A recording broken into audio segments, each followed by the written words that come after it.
কথাই বলে যেই কৃষ্ণ সেই জগন্নাথ সেই গৌর। ভগবান জগন্নাথ দেব হলেন শ্রীকৃষ্ণ স্বয়ং, যিনি জগতের নাথ বা জগদীশ্বর। সংস্কৃত ভাষায় জগতের শব্দের অর্থ হলো বিশ্ব এবং নাথ শব্দের অর্থ ঈশ্বরকে বোঝায়। সুতরাং জগন্নাথ শব্দের অর্থ হলো জগতের ঈশ্বর বা জগদীশ্বর। হিন্দু ক্যালেন্ডার অনুসারে আষাঢ় মাসের শুক্লা পক্ষের দ্বিতীয়া তিথিতে রথযাত্রা পালিত হয়। মোট 11 দিন ধরে চলে। জগন্নাথ, সুভদ্রা ও বলরামকে উৎসর্গ করে এই আরাধনা। জগন্নাথ দেবের প্রধান অনুষ্ঠানই হলো রথযাত্রা। এই দিন দাদা বলরাম ও ছোট বোন সুভদ্রাকে নিয়ে মাসির বাড়ি যান জগন্নাথ দেব। সেখান থেকে আবারও 7 দিন পর মন্দিরে ফিরে আসেন জগতের নাথ। কিন্তু শ্রী জগন্নাথের মাসির নাম কি জানেন? জগন্নাথ দেব কেন নিজের ভাই বোনদের নিয়ে মাসির বাড়িতেই যান? কোথায় তার বাড়ি? জানতে হলে অবশ্যই ভিডিওটি স্কিপ না করে শেষ পর্যন্ত দেখতে থাকুন। নমস্কার বন্ধুরা, অজানার পথের নতুন পর্বে আপনাদের সকলকে স্বাগত জানাই। জগতের নাথ জগন্নাথ দেবের মাসির নাম জানতে হলে আমাদেরকে যেতে হবে বেশ কিছু বছর পেছনে। কলিঙ্গের রাজা ইন্দ্রদ্যুম্ন ছিলেন। তখন তিনি ছিলেন পরম বিষ্ণু ভক্ত। মালব দেশের অবন্তী নগরে ছিল ইন্দ্রদ্যুম্নের রাজত্ব। ভগবান শ্রী বিষ্ণুর দর্শন আকাঙ্ক্ষায় আকুল রাজা যখন অন্ন জল প্রায় ত্যাগ করে বসেছেন, তখনই রাজার কানে এলো ভগবান শ্রী নীলমাধবের কথা। এক ভক্ত এসে রাজাকে বললেন, ভগবান নীলমাধব এই মর্তধামেই বিরাজ করছেন এবং নিত্য পূজিত হচ্ছেন। ইনি শ্রী বিষ্ণুরই এক রূপ, কিন্তু তাকে পাওয়া যাবে কোথায়? জানা নেই কারোরই। শ্রী শ্রী নীলমাধবকে খুঁজতে চারিদিকে লোক লস্কর পাঠালেন রাজা, কিন্তু কেউই পেলেন না ভগবানের সন্ধান। ফিরে এলেন সকলেই বিফল মনোরথ হয়ে। ফিরলেন না কেবল একজন, তিনি রাজার পুরোহিতের ভাই বিদ্যাপতি। জঙ্গলে পথ হারিয়ে ঘুরতে লাগলেন বিদ্যাপতি। এরপরের গল্পে এলো প্রেমের ছোঁয়া। হারিয়ে যাওয়া বিদ্যাপতিকে উদ্ধার করলেন শবররাজ বিশ্বাবসুর কন্যা ললিতা। ক্রমেই ভাব জমে উঠল ব্রাহ্মণ তনয় বিদ্যাপতির সঙ্গে শবর কন্যা ললিতার। শবর কন্যা ললিতাকে বিয়ে করে বিদ্যাপতি রয়ে গেলেন জঙ্গলে। বিয়ের কিছুদিন পর বিদ্যাপতি লক্ষ্য করলেন রোজ রাতেই তার শ্বশুর মশাই বাইরে চলে যান, আবারও ফিরে আসেন পরদিন দুপুরে। তখন শবরের শরীর নানা সুগন্ধে আমোদিত থাকে। কস্তুরী, অগুরু, চন্দন, কর্পূর ইত্যাদির সৌরভ লেগে থাকে তার শরীরে। বিদ্যাপতি খুবই বিস্মিত হলেন। তিনি তার নিজ স্ত্রী ললিতাকে এর কারণ জিজ্ঞাসা করলেন। ললিতা জানালো, গভীর জঙ্গলে নীল পর্বতে আছে নীলমাধবের মূর্তি। বিশ্বাবসু সেখানেই রোজ পুজো দিতে যান। নীলমাধবের সন্ধান পেয়ে তো দারুণ খুশি হলেন বিদ্যাপতি। মনে ভাবলেন, এতদিনে সার্থক হলো আমার হারিয়ে যাওয়া। ব্যাকুল হয়ে উঠলেন বিদ্যাপতি নীলমাধবের দর্শন লাভের জন্য। প্রথমে নারাজ হলেও নাছোড়বান্দা জামাইয়ের অনুরোধ মেনে নিলেন বিশ্ববাসু। তবে শর্ত একটাই, বিদ্যাপতিকে সেখানে যেতে হবে চোখ মেধে। শ্বশুরের প্রস্তাবে রাজি হলেন বিদ্যাপতিও। যাবার সময় হাতে নিয়ে নিলেন কিছু সর্ষের দানা, আর সারা রাস্তা ওই সর্ষে ছড়াতে ছড়াতে চললেন তিনি। অবশেষে বিদ্যাপতি তার শবর রাজ শ্বশুরের সঙ্গে উপস্থিত হলেন বহু আকাঙ্ক্ষিত নীলমাধবের পূজা স্থানে। শ্রী শ্রী নীলমাধবের অপূর্ব নয়নাভিরাম মূর্তি দেখে আনন্দে আত্মহারা আপ্লুত বিদ্যাপতি ভক্তিভরে পুজো দিলেন দেবতার। তখনই হলো দৈববাণী। ভগবান নীলমাধব ভক্ত শবরকে বললেন, এতদিন আমি দিন দুঃখীর পুজো নিয়েছি, তোমার বনফুল আর বনফল গ্রহণ করেছি, এবারে আমায় বিদায় দাও। আমার অভিলাষ ষোড়শ প্রচারে রাজা ইন্দ্রদুম্নের রাজসেবা গ্রহণ করি।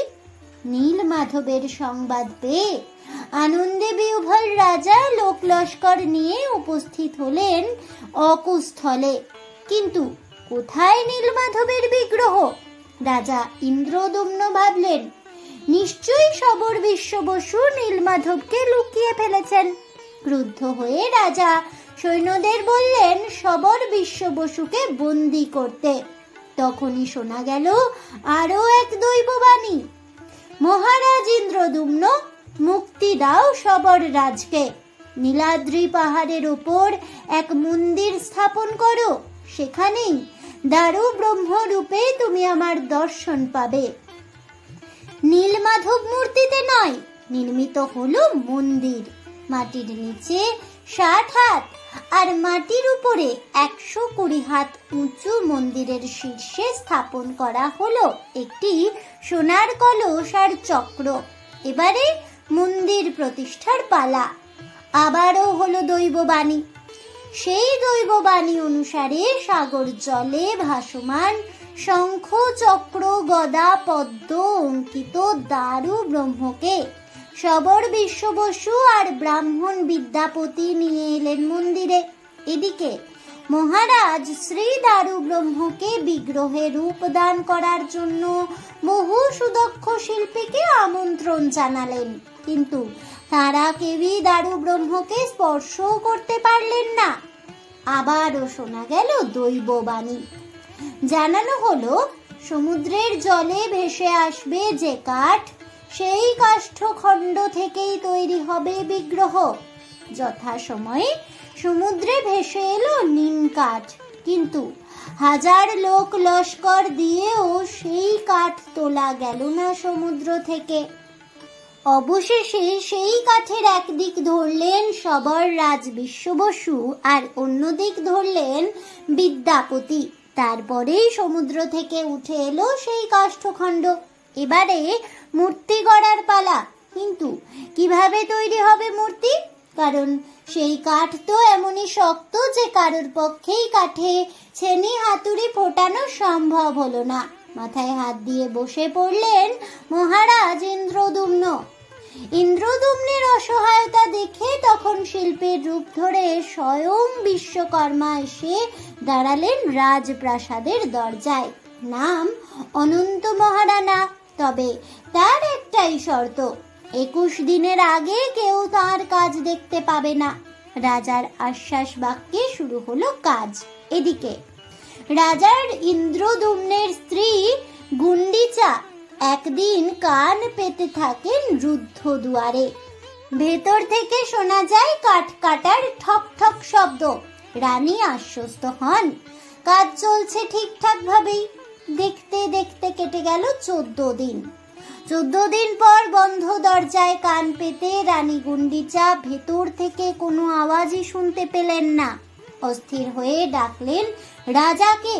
দুজনে মিলে বন্ধ দরজা খুলে ভেতরে ঢুকে দেখলেন কারিগর উধাও। পড়ে আছে 3টি অসমাপ্ত মূর্তি, যার গোল গোল চোখ, গাত্র বর্ণ সহ অসমাপ্ত মূর্তির না আছে হাত, না আছে পা। অনুশোচনায় আর দুঃখে ভেঙে পড়লেন রাজা রানী উভয়েই।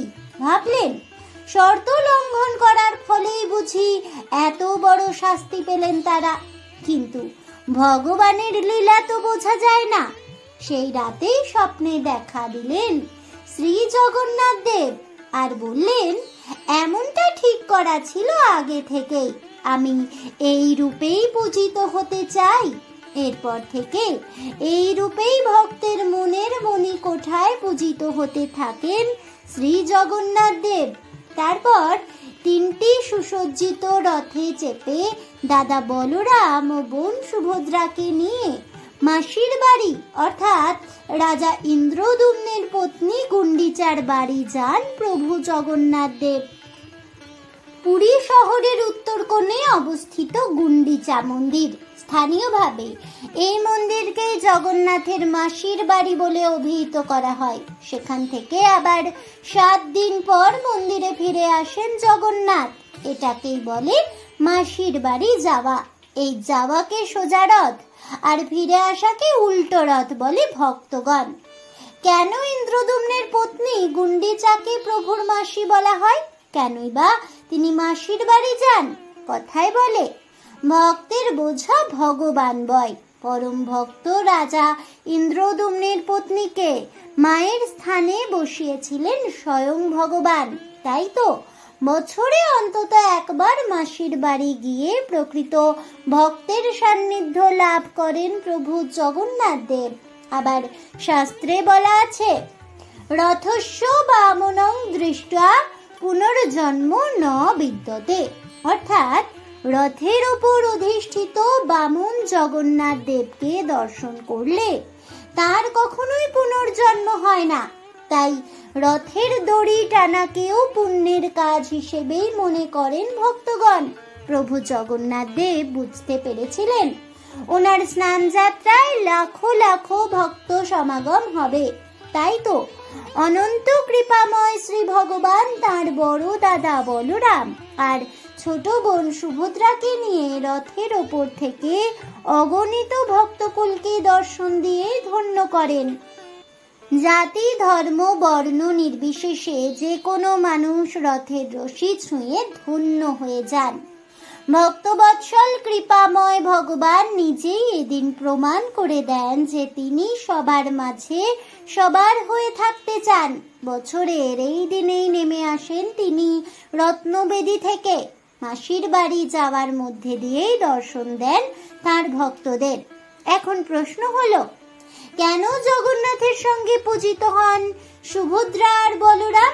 কে এই সুভদ্রা আর বলরামই বা কে? মহাভারতের একটি গুরুত্বপূর্ণ চরিত্র হলেন সুভদ্রা। তিনি শ্রীকৃষ্ণের বোন, অর্জুনের স্ত্রী এবং অভিমন্যুর মা। দেবী দুর্গার অবতার তিনি। শ্রীকৃষ্ণের পিতা বাসুদেবের ঔরসে রোহিণীর গর্ভে তার জন্ম। তাই তিনি হলেন বলরামের সহোদরা আর কৃষ্ণের বৈমাত্রেয় বোন। আর বলরাম হলেন কৃষ্ণের জ্যেষ্ঠ ভ্রাতা। তিনি বলদেব, বলভদ্র, হলায়ুধ নামেও অধিক পরিচিত। পুরাণে বর্ণিত আছে, ভাই বোনের ঘনিষ্ঠ এবং স্নেহপরায়ণ সম্পর্ক মর্ত্যবাসীকে অনুধাবন করানোর জন্যই তারা একসঙ্গে পূজিত হন। বৈদিক শাস্ত্র অনুযায়ী দাপর যুগে দুষ্টের দমন ও শিষ্টের পালনের জন্য ভগবান শ্রীকৃষ্ণ বিশ্বভুবনে এসেছিলেন। জগন্নাথ প্রকৃতপক্ষে শ্রীকৃষ্ণেরই অবতারের একটি বিশেষ রূপ। বৃন্দাবন লীলা সাঙ্গ করে শ্রীকৃষ্ণ এলেন দ্বারকায়। হলেন তিনি দ্বারকার রাজা। একবার সূর্যগ্রহণের সময় দ্বারকায় বসবাসকারী সকল অধিবাসীদের নিয়ে পুণ্য লাভের উদ্দেশ্যে শ্রীকৃষ্ণ আসেন কুরুক্ষেত্রে। এদিকে সমস্ত বৃন্দাবনবাসীও পুণ্য লাভের আশায় জড়ো হন কুরুক্ষেত্রে। সেখানে বৃন্দাবনের ব্রজবাসীদের সঙ্গে সাক্ষাৎ হয় স্বয়ং ভগবান জগন্নাথ শ্রীকৃষ্ণের। ব্রজবাসীরা শ্রীকৃষ্ণকে রাজা হিসেবে দেখতে চান না, তারা শ্রীকৃষ্ণকে বৃন্দাবনে নিয়ে যেতে চান। তখন ব্রজবাসীরা সকলে মিলে প্রার্থনা করা শুরু করলেন, হে প্রভু, আমাদের একটি বিষয়ে খুব অভাব রয়েছে, সেটি হলো মধুময় বাল্যলীলা। প্রভু, চলো আমরা সকলে মধুময় বাল্যলীলায় বৃন্দাবনে ফিরে যাই। এ কথা বলেই সকল বৃন্দাবনবাসী শ্রীকৃষ্ণ, বলরাম আর সুভদ্রাকে নিয়ে রথের ঘোড়া টেনে টেনে বৃন্দাবনে নিয়ে যান। সেই দিনকে স্মরণ রেখেই ভক্তেরা আপন মনে ও আন্তরিকতার সঙ্গে আয়োজন করে রথযাত্রার। ভারতের সর্বাধিক প্রসিদ্ধ রথযাত্রা হলো ওড়িশার পুরী শহরের জগন্নাথ মন্দিরের রথযাত্রা। পশ্চিমবঙ্গের পূর্ব মেদিনীপুরের মহিষাদল, শ্রীরামপুরের মাহেশের রথযাত্রাও বিশেষ প্রসিদ্ধ। মাহেশের জগন্নাথ মন্দির ও রথযাত্রা নিয়ে যে কিংবদন্তি আছে তা চলুন জেনে নেওয়া যাক। চতুর্দশ শতক। ধ্রুবানন্দ ব্রহ্মচারী নামে এক বাঙালি সাধু পুরীতে যান তীর্থ করতে। তার ইচ্ছা হয়েছিল যে তিনি জগন্নাথ দেবকে নিজের হাতে ভোগ রেঁধে খাওয়াবেন, কিন্তু বাদ সাধলেন পুরীর পান্ডারা। মনের দুঃখে অনশনে বসলেন ধ্রুবানন্দ। 3 দিন পর স্বপ্নাদেশ পেলেন তিনি। বঙ্গদেশে ফিরে যাও ধ্রুবানন্দ। সেখানে ভাগীরথী নদীর তীরে মাহেশ নামেতে এক ঘাট আছে। আমি সেখানে একটি বিরাট দারু ব্রহ্ম অর্থাৎ নিম গাছের কাণ্ড পাঠিয়ে দেব। সেই কাঠে বলরাম, সুভদ্রা আর আমার মূর্তি গড়ে পূজা করো। তারপর এক বর্ষার দিনে মাহেশ ঘাটে ভেসে এলো এক বিশাল নিম কাঠ। জল থেকে তুলে সেই কাঠ দিয়ে তৈরি হলো 3 দেবতার মূর্তি। তাদের মন্দিরে প্রতিষ্ঠা করে ভক্তি ভরে পুজো শুরু করলেন ধ্রুবানন্দ। ওড়িশার তীর্থক্ষেত্র পুরীর আরো এক নাম হলো নীলাচল, আর শ্রীরামপুরের মাহেশকে নবনীলাচল বলে আখ্যা দিয়েছিলেন। মধ্যযুগের বাংলার ভক্তি আন্দোলনের প্রাণ পুরুষ শ্রী চৈতন্যদেব পুরী যাবার পথে মাহেশ ঘুরে গিয়েছিলেন তিনি। ভারতের প্রাচীনতম রথযাত্রা শুরু হয়েছিল পুরীতে, আর মাহেশে তারপরে। তাই ভক্তদের কাছে পুরীর পরেই মাহেশের স্থান। রথযাত্রায় পিছিয়ে নেই আমাদের ছোট্ট রাজ্য ত্রিপুরাও। ত্রিপুরার রাজারা হিন্দু ধর্ম ও সংস্কৃতির পৃষ্ঠপোষক ছিলেন। 19 শতকের গোড়ার দিকে ত্রিপুরার রাজর্ষি রাধা কিশোর মাণিক্য বাহাদুর উজ্জয়ন্ত প্রাসাদের সংলগ্নে প্রতিষ্ঠা করেন জগন্নাথ দেবের মন্দির। ত্রিপুরার স্থাপত্যকলার অনন্য নিদর্শন এই মন্দিরটি 8 কোণা সম্বন্ধিত। প্রত্যেক কোণায় রয়েছে একটি করে স্তম্ভ।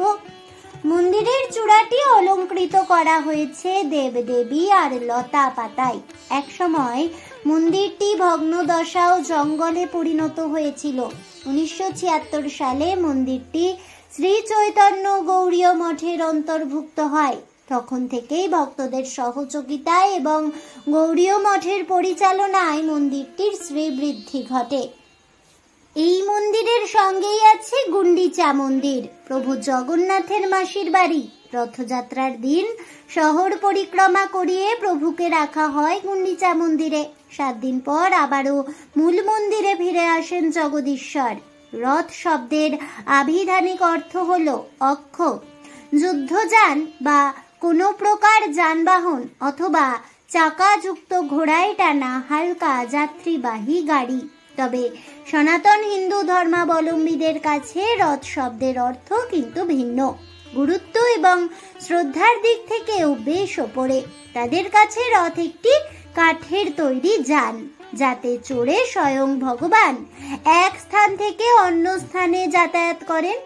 আর ভগবানের এই যাত্রায় সামিল হয়ে রথের রশি টেনে পুণ্য অর্জন করি ভক্তেরা। আমরা ভগবানের এই রথযাত্রার কল্পকাহিনী, পুরাণের মিশেল আর সুদীর্ঘ ইতিহাসের কিছুটা তুলে ধরার চেষ্টা করেছি। ইতিহাসে যাই থাকুক না কেন, রথযাত্রায় সামিল হয়ে প্রতিটি ভক্তের চৈতন্য হোক, মানুষে মানুষে ভালোবাসা হোক, প্রেমের বাঁধনে বাঁধুক একে অপরকে, হোক সকলের বোধোদয়। এই প্রার্থনা করে আমার আজকের ভিডিওটি আমি এখানেই শেষ করছি। জয় প্রভু শ্রী জগন্নাথ দেবের জয় হোক। জয় হোক বলভদ্র বলরাম দেবের, জয় সুভদ্রা দেবীর জয় হোক। তাহলে বন্ধুরা, শ্রী জগন্নাথ দেবের মাসির বাড়ি কোথায়?